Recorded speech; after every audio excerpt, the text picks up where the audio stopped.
Hello everybody, this is me, Amin. And this is Alex. And welcome to another episode of Let's Talk About. And in this episode, we're going to talk about Malaysia's latest satellite that's going to be launched really soon. So on search.com, Alex reported that MEASAT Global Berhad has announced that the MEASAT-3d satellite will be launched on the 23rd of June, Malaysia time. So this new satellite will provide high throughput internet, high-speed internet to the underserved rural areas in Malaysia with speeds of up to 100 megabits per second. This satellite, the MEASAT-3d, costs about 1.2 billion ringgit to make and will be the most comprehensive and complex satellite in MEASAT's fleet. So if you don't know yet, MEASAT is a Malaysian company and they are the company that operates and maintain a number of satellites that belong to Malaysia and serve Malaysia primarily, as well as the region with a number of services like TV, internet, and telecommunications. So why are we talking about the MEASAT-3d satellite? Well, MEASAT feels that this is such an important satellite, or this is such an important milestone for them, that they have actually reached out to us and invited us to go and witness the launching of the rocket that will be taking the satellite to orbit ourselves. So they'll be taking Alex to French Guiana next week. So today is the 16th of June. The launch is going to happen on the 23rd of June, which is next week, which this show will also come out on the day that the launch will happen. So Alex will be there to watch the rocket that will be taking the satellite up to orbit and cover what is going on. But to a lot of people, we don't really care about a satellite. Maybe you can tell us, like, what is the role of MEASAT and what happens, because we don't think about satellite, right? So what happens if we don't have MEASAT? Okay, I think the first thing people think about MEASAT was back in 1996 when they launched MEASAT 1, MEASAT 2. I think the biggest game changer for Malaysia back then was Astro, because satellite actually enables direct-to-home video. So that's where we can get, clear TV channels anywhere in Malaysia. So basically, you just install satellite dish and you have access to like multiple channels. I think back then it was like 20, 30 channels. As long as the weather is fine. As long as the weather is fine, obviously. So that was the game changer. And of course, behind the scenes, besides giving broadcast TV content to consumers, they also act as a distribution hub for TV stations. So like different providers, different content providers can actually distribute the content through the satellite as well. So that's one revenue.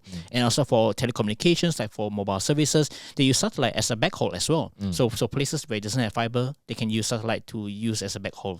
So that actually enables that. And there's a third element for satellite, and that's actually for satellite broadband connectivity. We haven't been seeing much from MEASAT in the past few launches, but recently they launched a service called ConnectMe. So for those who don't know, ConnectMe is a satellite broadband service which provides 100% coverage throughout Malaysia. So all you need to do is to subscribe to a service. They come install the satellite dish and you can access broadband almost anywhere in Malaysia. Even if there's no 4G or fiber, the satellite can cover you. And to also fulfill the recent need for connectivity, especially in rural areas, because as we all know, right, the government now is going big in terms of connectivity. They've been telling telcos also using the USP fund to invest in increase fiberization and also to increase the 4G footprint throughout Malaysia. Right now, I think the coverage for 4G is about 95.5%, and of course 95.5% of the population. So not the geography. Yes, that means there's still pockets, many pockets of isolated communities that don't have 4G coverage, don't have internet at all, don't even have telecommunication lines, right? Yes, correct. So as NCC mentioned, right, the last like 3 to 5% is the hardest because number one is the cost is also prohibitive, because imagine if a telco or service provider wants to come in and install a telco tower, right? It's going to cost them a lot to reach to the destination to sell tower, and there's only a few residents there, and it doesn't make economic sense. So the fastest way and the most economical way to cover these areas is through satellite. And that's where ConnectMe comes in.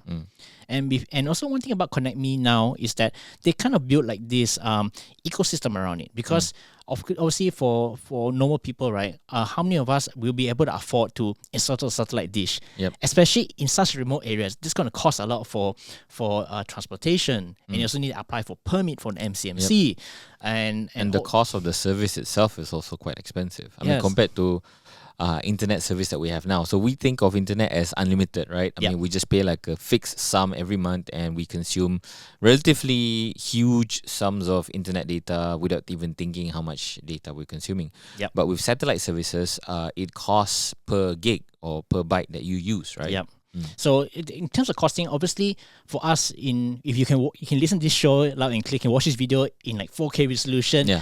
You're in the lucky ones, because if you're living in urban areas, fiber and 5G or 4G connectivity, that's the way to go. It's affordable and it's also much cheaper for telcos to deploy, because that's where the MEASAT is more economically viable.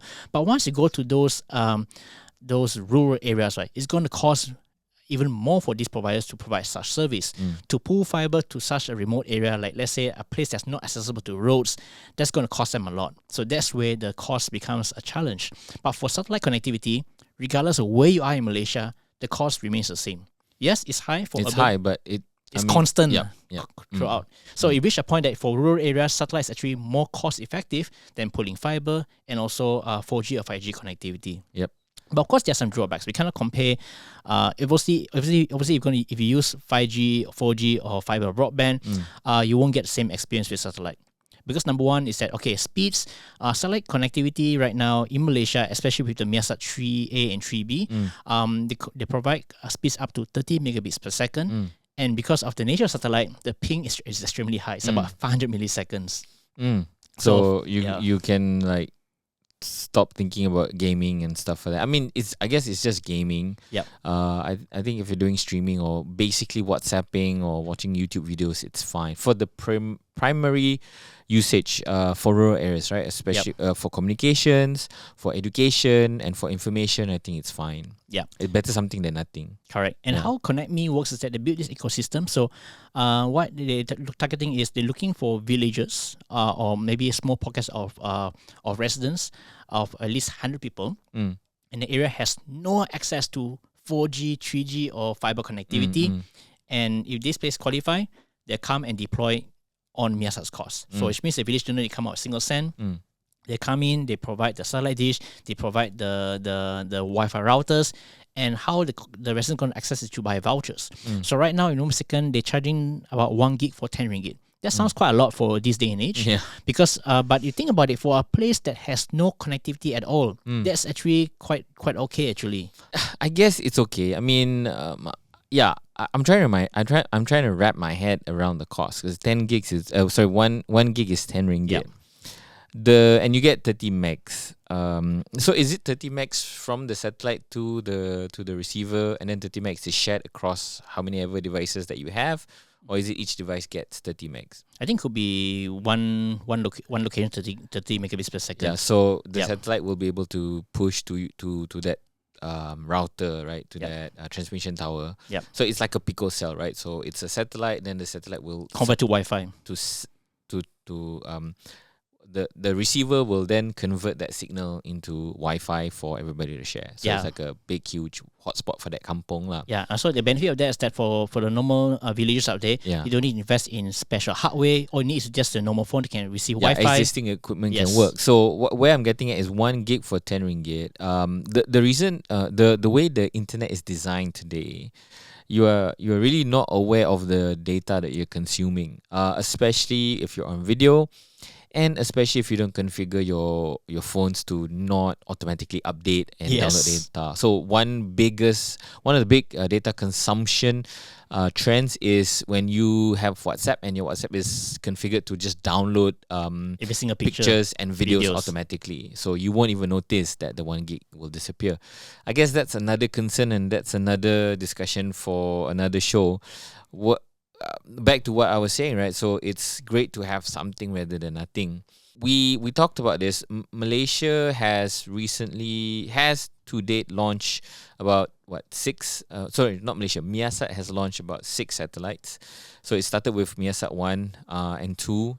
That was when it enabled satellite TV. Yep. And then we have MEASAT 3. But all those 3 websites have been decommissioned.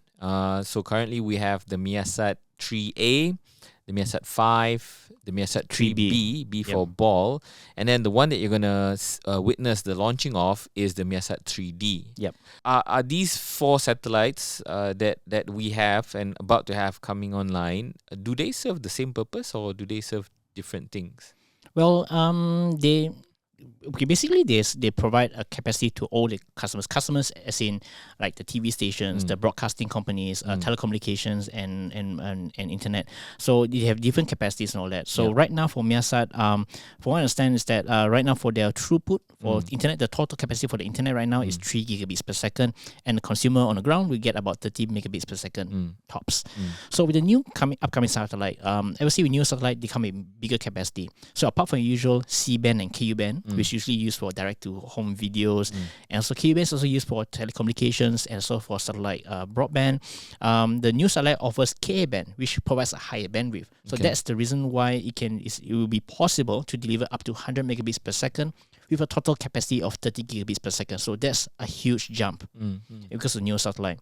And also to plan ahead, because satellites, to launch satellite is very It's expensive one, and also you need to plan way ahead, because once you launch a satellite, right, it's not like you can send someone up to just can you change the equipment? Yeah, you can't send somebody up to like tweak the thing or it's not like on the ground, right? Let's say you have a 3G tower, okay, let's send someone out to change the equipment to 4G. Yeah, once it's out there, it's out there, and if we don't plan and if something fails, then it could either be decommissioned way before we planned it, or it won't work at the start at all. Yes, right. So the new satellite offers Ka-band, so that's the newer generation for satellite connectivity.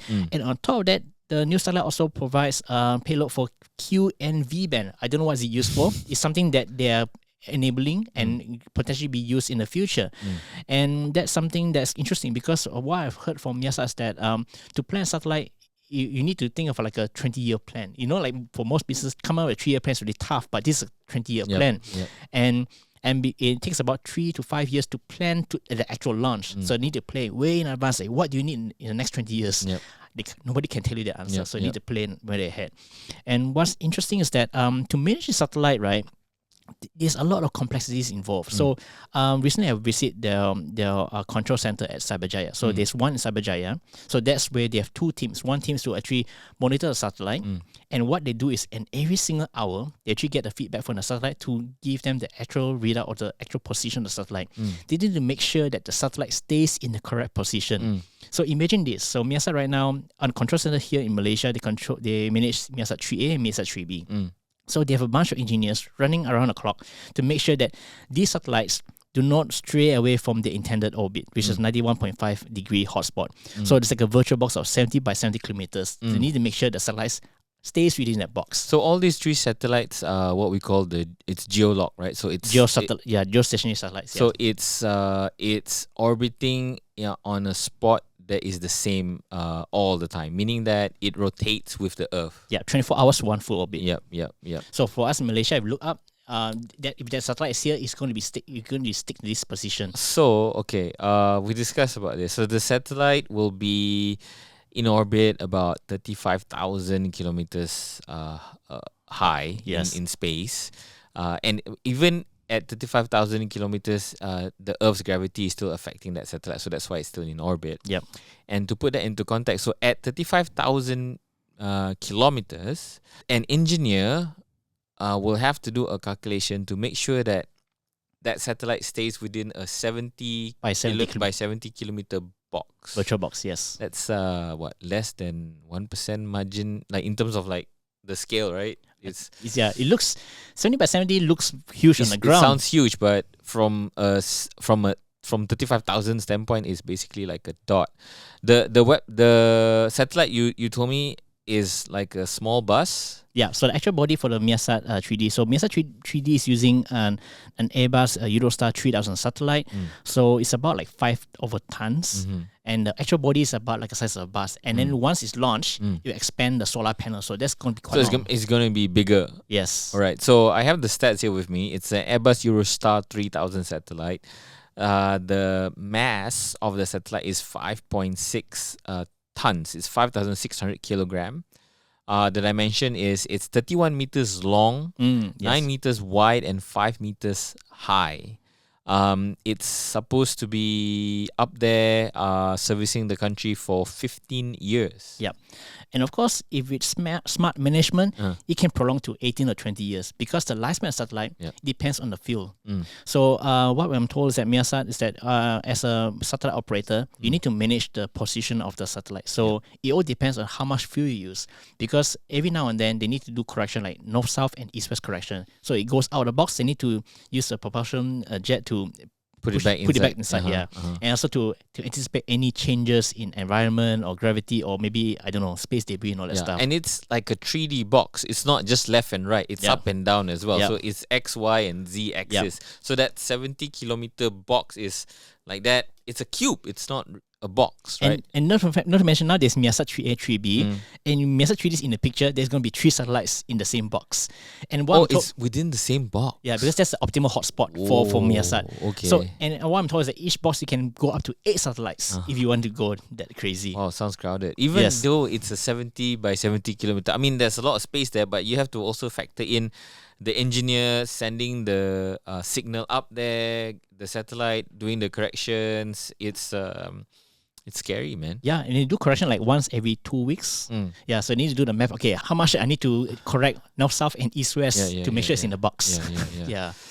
Okay, so and that's being managed in Malaysia. There are people here that have the capability to do that. So we have people that are actually managing satellites. Yeah, and apparently Malaysia has one of the most recognized teleports to manage satellites. And teleport as in like Lalaport or Asia Teleport? Basically a center that manages the satellite. So here's an interesting fact. So Cyberjaya is actually the main one. And they also have backup satellite centers. So there's one in Rawang, another one at ABC Bukit Jalil. Okay. So for MEASAT-3d, they're going to have 2 more additional teleports. In Sarawak, in Lundu and Bau. So the reason why you have this redundancy is because number one is just in case anything happens, or power failure, whatever, there's backup too. So at least someone is looking after the satellites to make sure that it's in right position and all the services are running. Another thing would be the uplink as well, because whatever the satellite shoots down from the space, it needs to receive uplink, the source, like internet bandwidth and all that stuff. So the reason why they space out that way is because, let's say for example, there's a thunderstorm in Cyberjaya. Obviously, rain is will affect the signals, and if let's say it's only one center, right, that will affect all customers in the region. Like, hey, it's not raining, but why am I getting like satellite That's like connection? the bottleneck lah. Yes. Okay, so you can reroute by land to a place where the weather is clear. Yes. And it pushes up. Yeah, continue the uplink. Yeah. So, but then that brings me that raises another question, right? So, where we had Astro before, and Astro had like all this terrible problem with rain outages, right? Yep. So now obviously Astro is trying to move to IPTV, where the TV is provided by the internet and it's less susceptible to the weather. What I'm trying to get is right now, with the new launch, the MEASAT-3d, right? Will the internet be affected the same way, or is it just a matter of having like a buffer, right? So I always assume that the reason why Astro had a problem was they had like a very small buffer. So when the rain was affecting the signal, once the buffer has reached its limit, then you get the distortion. So is it the same with the internet, and have they increased the buffer for that? Well, for internet, I think it will be somewhat similar also. It will be affected by rain, but it's not like, even in heavy thunderstorms like what I demoed previously, is that you still have connectivity, but you won't get a full 30 megabits per second. So, but and also to take note is that the new Ka band, it provides higher bandwidth, but because of the higher frequency, it'd be more shorter range. Yeah, it'd be more sensitive to rain as well. But the trade-off is there. I mean, at the end of the day, it's about providing the ease accessibility and at a higher speed. Yeah, because at the end of the day, it's physical limitation, right? So the satellite is working off radio waves. And you don't have more advanced radio waves, because radio waves are radio waves. That's it. Just physics. You can't do anything about it. And it's affected by rain. You cannot.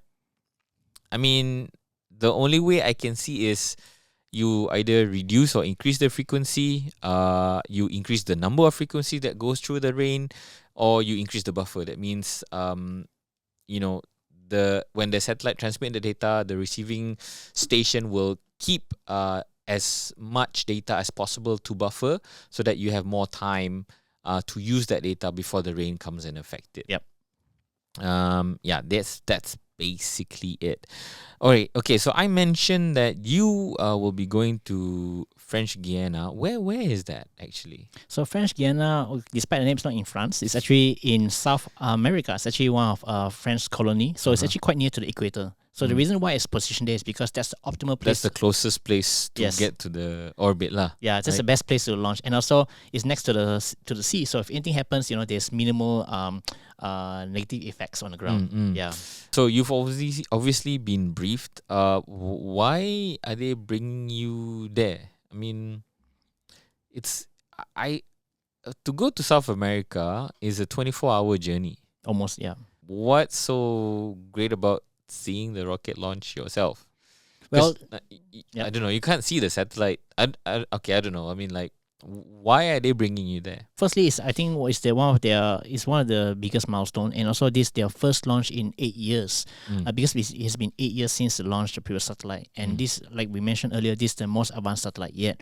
And ultimately, I think what the key message you want to say is that this what they intend to do is to have this satellite to address the connectivity concerns of the underserved areas, because right now MEASAT's existing satellite networks, they provide a connectivity for about I think 200,000 residents in Malaysia, and then they want to target to cover 2 million people in the next 3 years with 10,000 sites.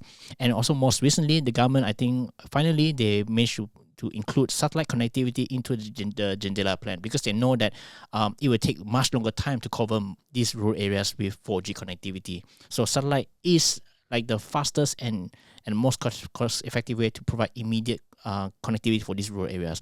And they shared a couple of interesting stories. Like, for example, they were actually had an installation site in Sabah. There's this village in Sabah where usually you can connect by crossing 3 bridges. But so happened that in the past few months, that because there's a heavy rain monsoon, all of these bridges are out. So they need to go by boat. And it takes about a week just to go there. And the journey is crazy, because imagine you need to go there bringing the solar panels, the batteries and router. And by the way, this satellite also works in places without a proper power source. So they can bring solar panels to power up the actual units with battery packs and all that. And after they install it, right, it's amazing that, for the first time ever, this place can get connected. Because most people, interestingly, most of these villagers, right, they actually have phones, they have devices already. But what they usually do is they use these devices when they go to town to do their commerce or to school. So and all that. they download all their content, reply all their WhatsApp messages. Yes, reply. When they go back to kampong, they're totally disconnected. Yeah. So for the first time, they have the connectivity. And one interesting story is that after the installation, there's one time that the village had like 3 sick people, and there's no way to get help because because no one. There's no communications at all. Don't even talk about internet. They can't even make a phone call. Yeah, I mean, there are like satellite phones out there, but that's super costly, and no one can afford that. Yep. So they actually sent out SOS through Facebook, and eventually they got help by through helicopter. Wow. Yeah. That's crazy. So it's crazy that there's a lot of people who, don't have basic telecommunications. It's crazy to think that, you're living in 2022 and there are still places where there's like a week gap to reach to a place. That's crazy, right? Yeah, it's not like complaining about, my 3G is 4G is slow. This is like no connection at all, man. Yeah. This is totally unserved. Yeah, you talk about a week not having internet, right?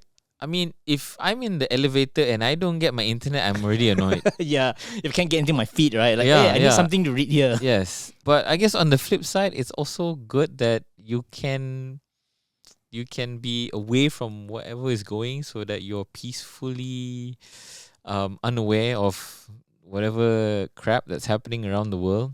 I don't know. It's a good thing as well. Yep. I guess to have the choice is better, lah. From what you're telling me, right, I think MEASAT is doing a better job than the 5G people, than Malaysia's 5G.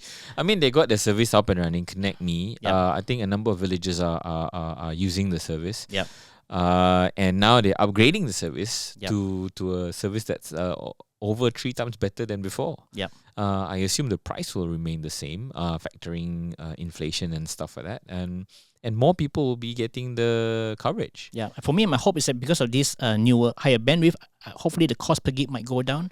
Hopefully, it's more accessible. Yeah, with a single launch, they'll be able to reach to 2 million people immediately. Right. Obviously, these need to people install will the need, sites. will need to be Yeah. will need to have the base stations and Yeah. the receivers and stuff like that. But it's already possible. Yep. If you come back to 5G, there are patches of base stations that cannot even serve 2 people. I mean, okay, that's, so that's a different thing. That's Yeah. that's another topic altogether. But what I'm trying to get at is when things are all in line and there's very little involvement or there's very little politicizing of an issue, Malaysia can push things very smoothly. Yep. That's what I'm getting at. For us to be able to launch a new satellite despite the pandemic so smoothly without any drama, without any politicizing, whatever, I think that's amazing. And Yep. for us to be able to be one of the world's leading provider of satellite management services and satellite service providers is quite amazing. You have to also factor in that this satellite is two-way, meaning that we are also broadcasting our content and our culture and our signals to at least to the region, right? So we're serving Australia, we're serving Southeast Asia with our content. With the things that we make, through our broadcasting and stuff like that. So that's pretty amazing. So I think that's pretty much it. I'm really looking forward to, you sharing the story of a launch. I believe this is your first time going to watch, like, literally a rocket launch. Yeah, we don't get to see this every day, right? I don't know, man. I think a lot of people, it's just once Yeah. in a lifetime, right? So I think you're super lucky to be able to do that. It's definitely great news that a Malaysian company is certainly something that we all should be proud of. A Malaysian company is able to launch a satellite. Obviously, yeah, some people are going to say, this is not their satellite, it's Airbus.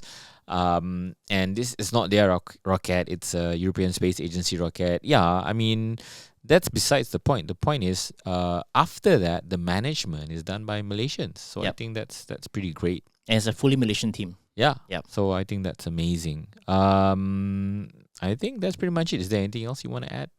Well, if you want to catch it, I think it'll be streamed live. By the time this video is out, it should be live. So the launch happening between 5 a.m. to 6:43 a.m. Malaysian time on 23rd June. Yeah, maybe you guys can watch the replay. Yeah. Okay, I think that's pretty much it. We are also available on podcast. So if you want to listen to us while you are waiting for the rocket to launch or while you're waiting for your internet to load, I don't know. We are available on any and all of your favorite podcast platforms. Just search for us. Let's talk about Search It Out, and we're there. If you are listening to us on podcasts, please do give us a 5-star rating because that helps the show a lot, and we really appreciate it. For those of you who are watching us on YouTube, thanks very much for watching. Give us a thumbs up if you like the show. Don't forget to subscribe to our channel if you haven't already. And comments, suggestions, feedback, put them in the comment section below. It's really great input that we get. We also get to know our audience better, and we also get ideas on what to talk about in our next episodes. So please do share your thoughts. Okay, that's pretty much it. This is me, Amin. And this Alex. Catch you guys later. Bye. Bye.